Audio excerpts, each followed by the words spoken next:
नमस्कार सर्वांना. तर आजपासून नवरात्रीला सुरुवात झालेली आहे. तर आजच्या म्हणजे या 9 दिवसात आपण आता देवी दुर्गेच्या 9 रूपांची 9 स्वरूपांची पूजा आराधना करणार आहोत. तर त्यातलाच आजचा पहिला दिवस आहे. आजच्या दिवशी घटस्थापना केली जाते आणि माता शैलपुत्रीची पूजा आराधना केली जाते.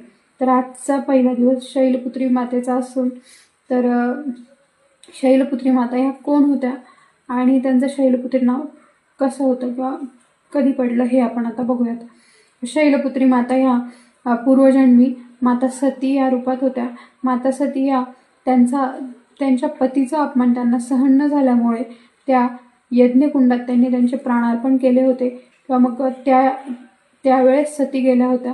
त्यानंतर काही काळाने त्यांचा जन्म हिमालयाचा राजा हिमराजाच्या पोटी कन्या म्हणून झाला आणि त्यानंतर त्यांना हे शैलपुत्री हे नाव प्राप्त झाले. शैलपुत्री म्हणायला गेलं तर आपण पार्वती माता असंही म्हणू शकतो किंवा पार्वती माता म्हणूनच आपण शैलपुत्री नावाला ओळखू.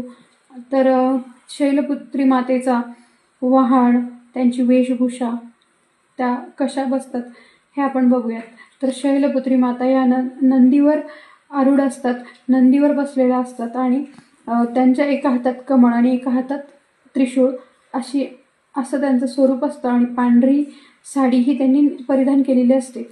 सुंदर आणि मनमोहक असं त्यांचं स्वरूप आहे. तर शैलपुत्री मातेची आराधना केल्यानंतर आपल्याला काय लाभ होतो ते आपण बघूयात.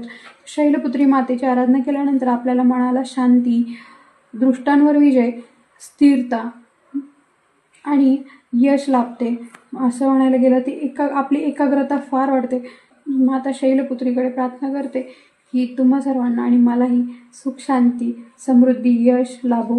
तर अशीच मातेच्या चरणी प्रार्थना करते आणि माझा व्हिडिओ इथेच थांबवते. आवडला असेल तर नक्कीच लाईक करा, शेअर करा आणि फॉलो पण करा. थँक्यू. बाय.